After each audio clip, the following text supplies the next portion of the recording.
Hello friends, welcome back to the channel, or welcome if you're new. I'm so happy to have you here.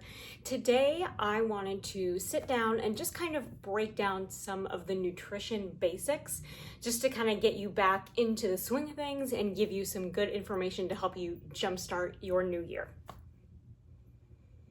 As always, all of my links are down below in the description.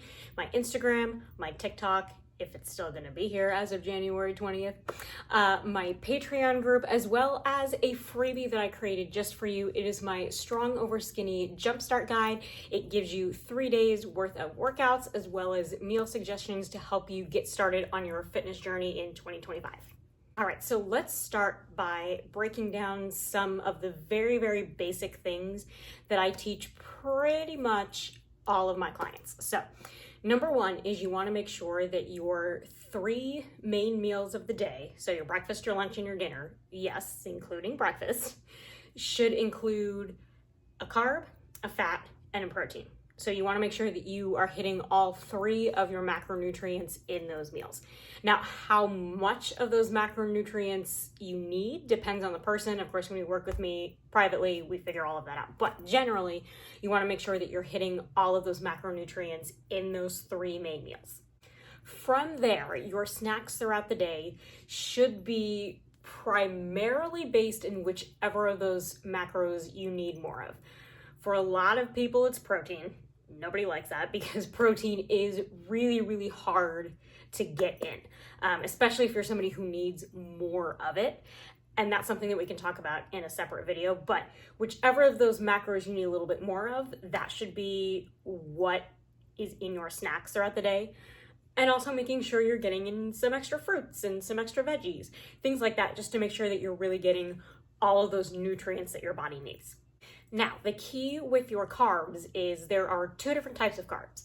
You have simple carbs and complex carbs. So simple carbs are going to be the carbs that are found in sugar, fruit juices, things like that, right? Things that are going to spike your blood sugar and your glucose, which isn't necessarily a bad thing, but it can be a problem for people who are diabetics, right? Because they don't want that blood sugar, that glucose to go up too high.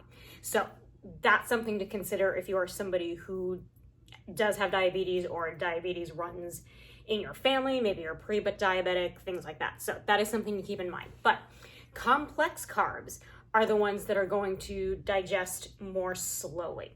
So the benefit of that, because carbs are your body's first go-to source for energy, it's going to last you longer because they're slower to digest. So that's what makes them so important when you're doing physical activity, is because your body is going to have more energy extended over your entire workout rather than a simple carb that just digests like that and then the energy is gone. So definitely making sure that you're getting those complex carbs in, regardless of if you are doing more physical activity that day or not.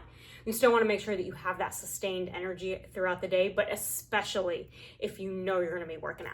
And of course, we want to make sure that we are getting in some protein after our workouts, because protein is going to help our muscles recover and be less sore. Obviously, things like stretching and foam rolling are also helpful, but making sure that you're getting enough protein in to help those muscles recover and get stronger is also going to be really important.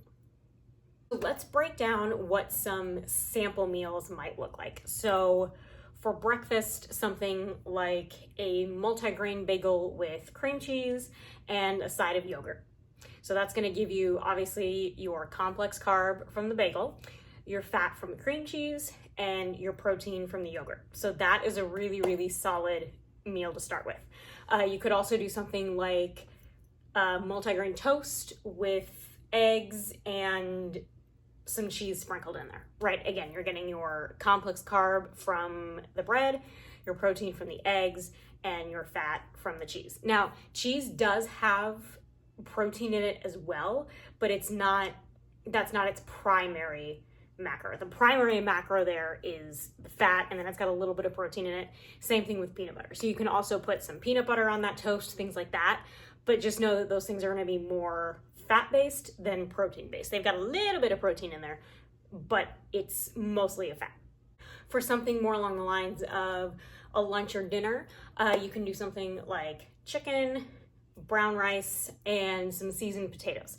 So again, you're getting the carbs from the potatoes, you're getting the protein from the chicken, and the complex carbs from your brown rice. So these are just a couple of different ideas, suggestions to kind of get you going, just kind of give you the idea of what a balanced meal looks like.